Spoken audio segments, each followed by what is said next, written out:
Bismillahirrahmanirrahim. Assalamualaikum warahmatullahi wabarakatuh. Innal hamdalillah nahmaduhu wa nasta'inu wa nastaghfiruh wa na'udzu billahi min shururi anfusina wa min sayyiati a'malina. May yahdihillahu fala mudhillalah wa may yudhlil fala hadiyalah. Asyhadu an la ilaha illallah wa asyhadu anna Muhammadan abduhu wa rasuluh. Amma ba'du. Segala puji bagi Allah yang telah mencurahkan rahmat dan kasih sayang kepada kita, yang telah memberikan kesempatan waktu dan kesehatan sehingga kita bisa menjadikan pribadi kita menjadi lebih baik dan bermanfaat bagi orang lain.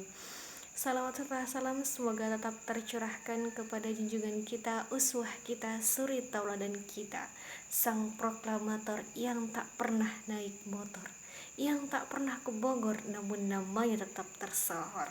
Dialah baginda Muhammad sallallahu alaihi wasallam.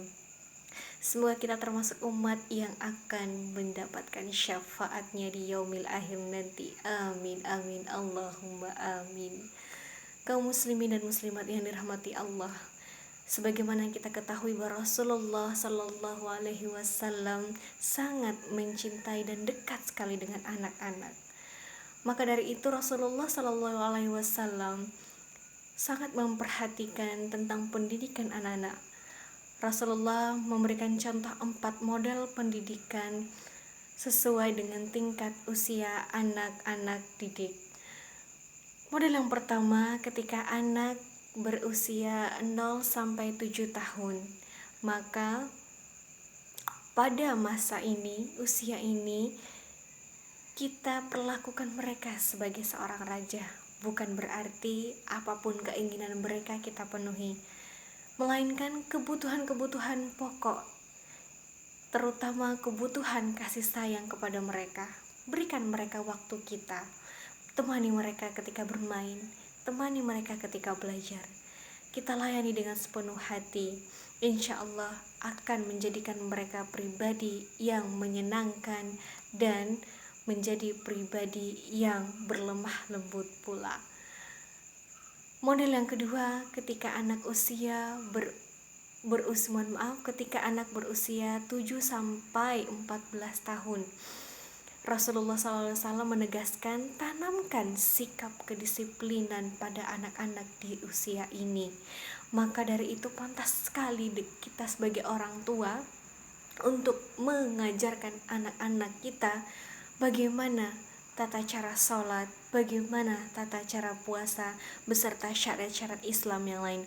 Karena pada masa ini 7 tahun sampai 14 tahun otak anak sudah berkembang sangat pesat.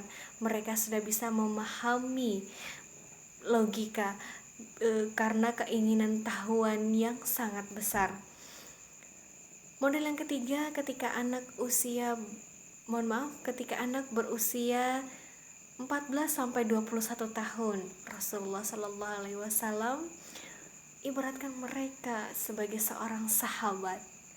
Didik mereka sebagai seorang sahabat dengan cara berbicara dari hati ke hati. Ajak mereka diskusi, beri mereka ruang yang lebih, tapi tetap dalam pengawasan.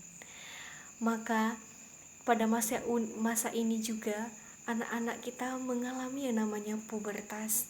Maka kita sampaikan pula, kita didik mereka, kita jelaskan, kita bekali mereka bahwa pubertas ini bertanda mereka sudah memiliki buku amalan sendiri yang akan nanti dipertanggungjawabkan oleh Allah Subhanahu wa taala kelak di yaumil akhir nanti.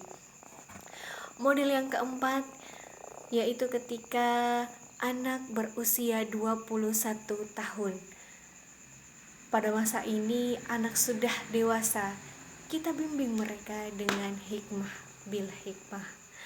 Maka dari itu semoga Allah senantiasa memberikan kelapangan dan kesabaran hati yang tiada batas untuk kita dalam mendidik anak-anak kita.